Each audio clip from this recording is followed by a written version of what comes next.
श्री कृष्ण कहते हैं, जीवन के कठिन समय में जब कोई गिरता है तभी यह स्पष्ट होता है कि वो अंदर से कितना मजबूत है। गिरना कोई हार नहीं होती। हार तो तब होती है जब हम दोबारा उठने की हिम्मत छोड़ देते हैं। जो व्यक्ति खुद पर विश्वास बनाए रखता है उसका साथ स्वयं श्री कृष्ण देते हैं। इसलिए न रुके न झुके, क्योंकि जो थक कर भी चलता रहता है वही अंत में सफल होता है। जो झुकना जानता है वही वास्तव में ऊंचा उठता है, क्योंकि अहंकार से भरा हुआ व्यक्ति दिख सकता है बड़ा, पर विनम्र व्यक्ति बनता है महान। विनम्रता कोई कमजोरी नहीं, यह आत्मा की सबसे ऊंची अवस्था है। जिस मनुष्य के भीतर प्रेम और करुणा बसती है वो कभी ऊंची आवाज में नहीं बोलता, पर उसके शब्द दिलों तक पहुंच जाते हैं। अहंकार हमें भीड़ में अलग कर देता है, पर विनम्रता हमें सब में ईश्वर दिखाना सिखाती है। मुक्त होता है जब व्यक्ति, तभी ईश्वर उसके भीतर प्रकट होता है।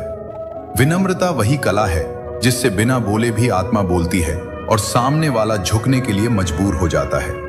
कृष्ण कहते हैं, जो जितना झुकता है मैं उसे उतना ही ऊंचा उठा देता हूं। विनम्रता कोई गुण नहीं, वो स्वयं भक्ति का स्वरूप। श्री कृष्ण कहते हैं, लोग तुम्हारे बारे में बहुत कुछ कहेंगे, कभी प्रशंसा कभी आलोचना, दोनों क्षणिक है। तुम बस अपने मन को शांत रखना सीखो। समुद्र सूखता नहीं, क्योंकि वैसे ही कटु शब्द कितने भी हो तुम्हारी सच्चाई नहीं बदलते। प्रतिक्रिया देना आसान है, शांत रहना कठिन, पर वही शक्ति है। जिसने मन जीत लिया संसार उसे हरा नहीं सकता। क्रोध में लिया निर्णय हमेशा पछतावा देता है और शांति में लिया निर्णय हमेशा सही दिशा दिखाता है। इसीलिए पहले मन को शांत करो, फिर कदम बढ़ाओ। दुनिया का शोर बाहर है, उसे भीतर मत आने दो। याद रखो, जो भीतर से स्थिर है उसे कोई हिला नहीं सकता।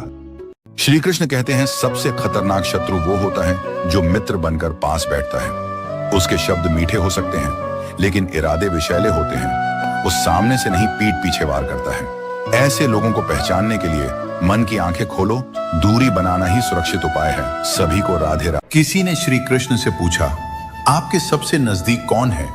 श्री कृष्ण मुस्कुराए और बोले, जो मेरे सामने रोता नहीं लेकिन मुझे अपना हर दर्द सौंप देता है। जो मेरी पूजा कम लेकिन मुझसे बातें ज्यादा करता है। जो मुझे मंदिरों में नहीं अपने दिल में रखता है। जो मुझे बताता नहीं कि वो मुझसे कितना प्रेम करता है, बल्कि हर परिस्थिति में मुझ पर भरोसा करता है। श्री कृष्ण कहते हैं कि जिस क्षण तुम खुद को महत्व देना शुरू कर दोगे उसी क्षण दुनिया तुम्हारी कदर करना शुरू कर देगी। जिस व्यक्ति के साथ रहने से आपके विचार शुद्ध होने लगे तो यह समझ लेना वह कोई सामान्य व्यक्ति नहीं है। सेवा सबकी करो मगर आशा किसी से मत रखो, क्योंकि सेवा का सही मूल्य ईश्वर ही दे सकते हैं, इंसान नहीं।